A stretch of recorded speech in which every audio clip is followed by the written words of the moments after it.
Come here. Come here. Whoa. Trying to bait her with treats, but she's never fooled.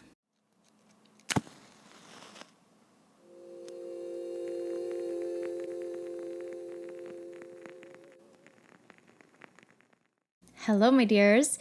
Welcome to my channel where we explore mysticism, magic, and meaning.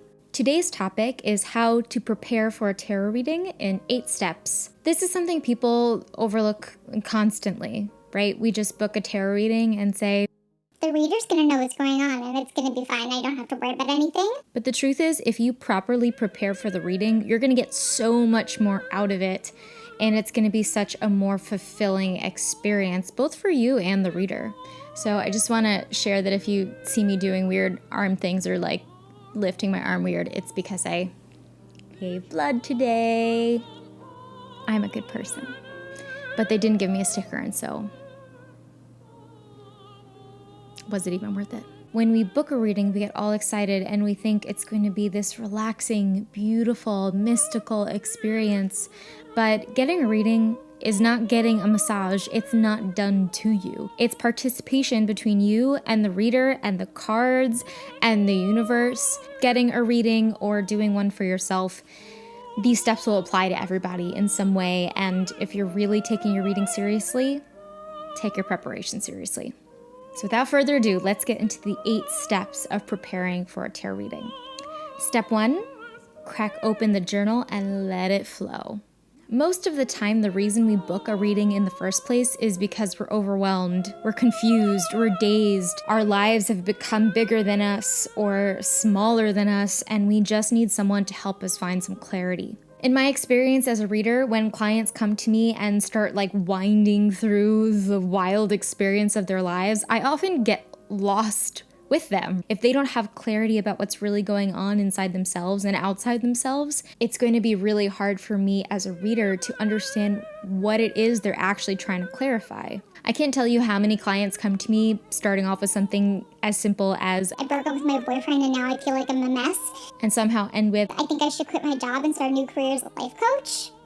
When we come to a reading not really clear about the different things that are going on in us, we confuse the reader and then we don't really get out of it what we're looking for. And I totally understand how this happens, right? We open the floodgates and then everything comes out. It almost feels like we have no control over it. But if you journal before you actually get your reading, you're going to be able to understand the many levels that are happening inside you, the many things that you need to process. And it's okay to go to a reader with more than one question. It's okay to go to a reader with a life that is complicated and needing guidance on many fronts of it. But a lot of times when we're getting a reading, we have an hour, maybe 2, and we can't just expect all of our lives to be fixed. So we need to know exactly what we need to know. Step 2, get clear. Now, this is very related to step 1. The first one is just literally journal it out, figure out what's going inside yourself. Step 2 is really understand it in a deep and meaningful way. Now, I know this is why you're going to the reading in the first place, right? Is to get that clarity. But if you can do some of that work beforehand, when important cards come up, you and your reader together are going to be able to really reflect on what's going on. This is super important when you're reading for yourself as well. When we ask the cards if we should leave our job and we get the Hermit, it can be kind of confusing if we don't know all the levels of our feelings about leaving our job. If we know that one of the reasons we're afraid to leave our job is because we're afraid of being outcasted, then when you get the Hermit, that might make a little bit more sense. It might reflect why you're hesitant to leave. But if all you know is that you think you should leave your job and are not in touch with the many layers of emotions that are beneath that, getting the Hermit might just be frustrating and feel like it doesn't have any meaning, and then you're just gonna, do what I usually do, which is just throw my deck on the floor and leave the room. I have to do a lot of apologizing to my cards. We have a rough relationship sometimes. But if I do my work beforehand and I get really clear on what I'm feeling and what I'm thinking about my situation, suddenly I'm asking questions like, why do I feel powerless in my life right now? How do I foster expansion in my life? And when I ask those questions, the cards that I get are so much clearer in actually delivering an answer. Number 3, pick the right reader. This one gets to me. I see so many young people who are interested in tarot readings and choose people based on aesthetics, clickbaity words like spirit guides and manifestation, and absolutely, of course, price point. But honestly, if you want to have a good, meaningful reading, you're gonna have to find the right reader. It's almost like finding the right therapist. When you're getting a tarot reading, there is an exchange of energy.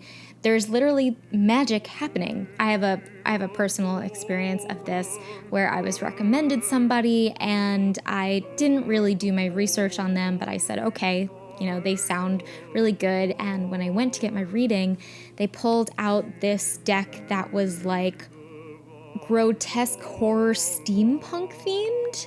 And if you've paid any attention to my aesthetic, you've probably noticed a pink floral theme.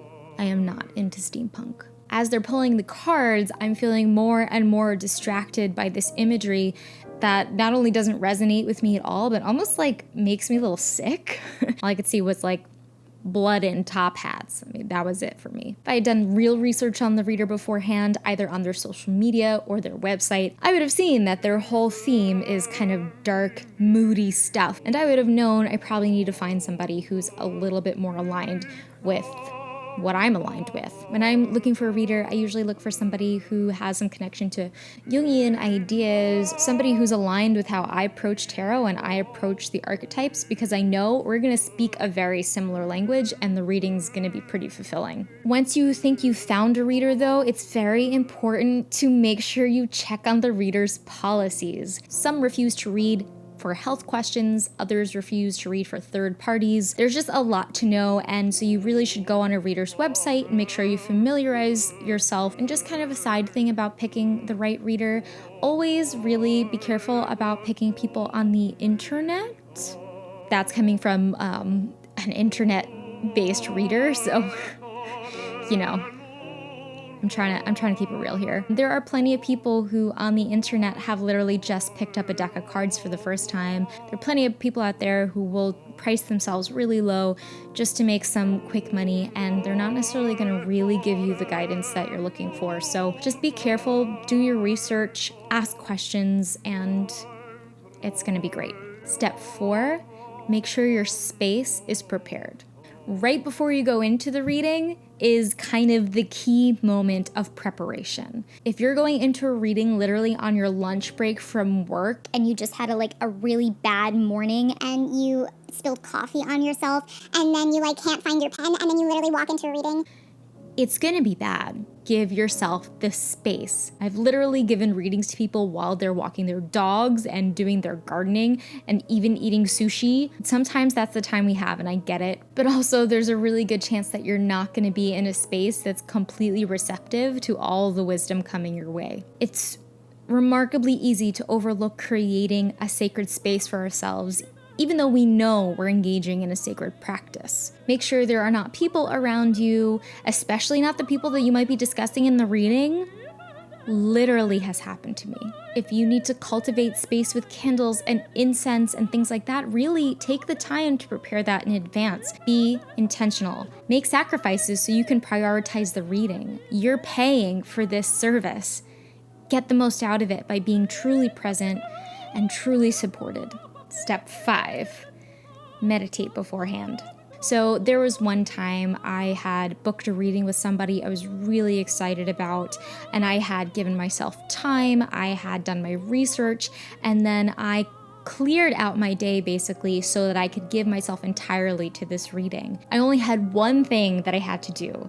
At the time, I was a tutor and I had one student, a 13-year-old girl who was having a particularly bad day, and let's just say we both left it in tears. So I got on the train, went downtown, got out, and did my reading, and I cannot tell you a single thing that happened in that reading. Because I had not given myself the appropriate space beforehand to quiet my mind and to just be in my body and in my own soul, I was not really present, and I needed to be, and I really learned my lesson. It's unavoidable. You're probably not going to be able to block out a whole day just to have a 60-minute reading with somebody, but you can at least give yourself a half hour beforehand and a half hour afterwards to really just quiet yourself. Maybe that's the time to do your journaling work. Maybe that's the time to get clear about the things that you need to bring up in your reading.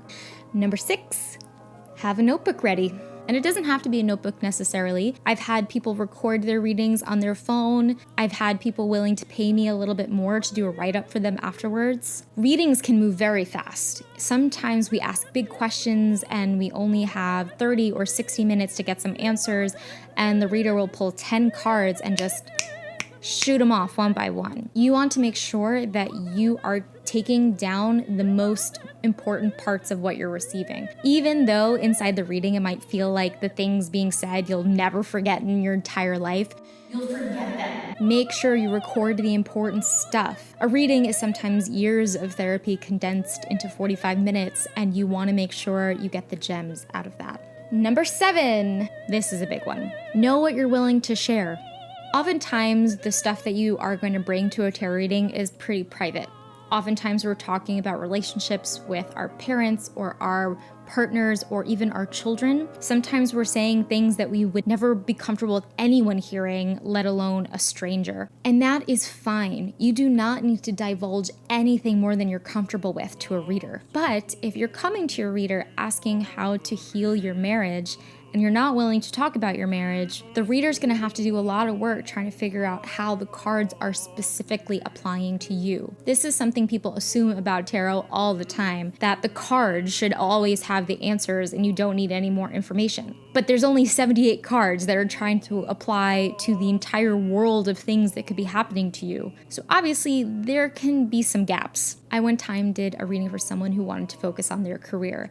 And the first card I pulled was the Two of Swords. The Two of Swords is a card of decisions. It's about hard decisions that must be made. So I kept coming back to this Two of Swords. It kept bugging me. And every time I tried to find a new interpretation for the card in her situation, my client would just kind of be like,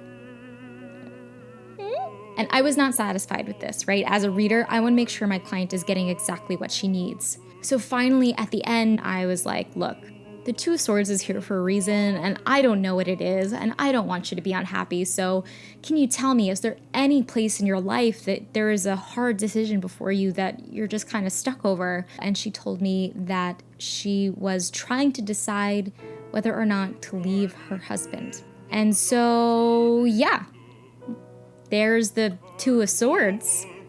It would just have been really helpful for me if I'd had that information in the beginning to realize that the reading was bringing her attention not only to her career, but her love life. If she decided not to share that piece of information with me at the end, it still would have been okay. Maybe a little bit frustrating, but still okay. Just keep in mind, the less you divulge with your reader, the less specific your reading is going to be for you, because they're going to have to make guesses about the general meanings of the cards instead of exactly your situation. And please do not test your reader. I know we all think of tarot readers being psychics, but a lot of them aren't. I am not a psychic. I cannot read minds. I don't know what happened to you in your past. I'm intuitive, which means that when I'm in this sacred space with you, I can sense your feelings and I can sense what the cards are really trying to say to you. But that doesn't mean I can guess your whole life story. When you test your tarot readers, not only is it gonna piss them off, but it's gonna probably make for a pretty inaccurate reading. It has literally happened to me before where I've asked somebody a question and they turned right back around and said, "You tell me." No, honey, please don't ever. Just no. Treat your reader with respect, have your boundaries established, and you're probably going to have the most successful reading possible. Last but not least, number 8. Don't be afraid to tell your reader what doesn't resonate. There will be times that your reader is going to jump into something in your reading, their intuition is going to be screaming something at them, and they're just going to be a little wrong. It's the same thing when we're reading for ourselves. Sometimes the cards come up and we're trying really hard to make a meaning work for it, and it's just not. We have to be willing to take a step back and to reevaluate what's going on, to kind of open our minds to other possibilities of how to read the card. And so this is part of preparing for a reading because you have to allow your expectations to change and for the messages to not be the things that you think they're going to be. If you're in a reading and the reader is getting it wrong, it's up to you to say something. Prepare yourself for the responsibility of co-creating the reading. Know that you're going to have to give input and that you're going to have to be monitoring whether things are resonating as you go so that the reading is satisfying for both you and your reader. So I hope these steps really help you as you prepare for your reading. I hope that they give you clarity on how to ready yourself for something that's going to be really profound and really beautiful. When you're done with your tarot reading, you're not just going to shoot off into the sky with a rainbow trailing behind you. It's still going to be work. So if you do your work beforehand, the work that needs to be done after is going to be so much smoother and so much more approachable. So I will definitely be sharing a video on what to do after a tarot reading at some point because that is just as essential as what to do beforehand. So if you would be interested in that, definitely let me know in the comments. If you like this video, make sure to check out my Instagram where I post lots of other kinds of tips and ideas and reflections. If you're interested in supporting me as a creator, make sure to check out my Patreon. The link will be in the description. Make sure to subscribe because the next topic that's coming out is one I am very excited about. We're going to talk about what the divine feminine is and how it relates to patriarchy. So thank you so much for being here. I am so eternally grateful for the presence of your lovely souls, and I hope you have a beautiful, meaningful day, my loves.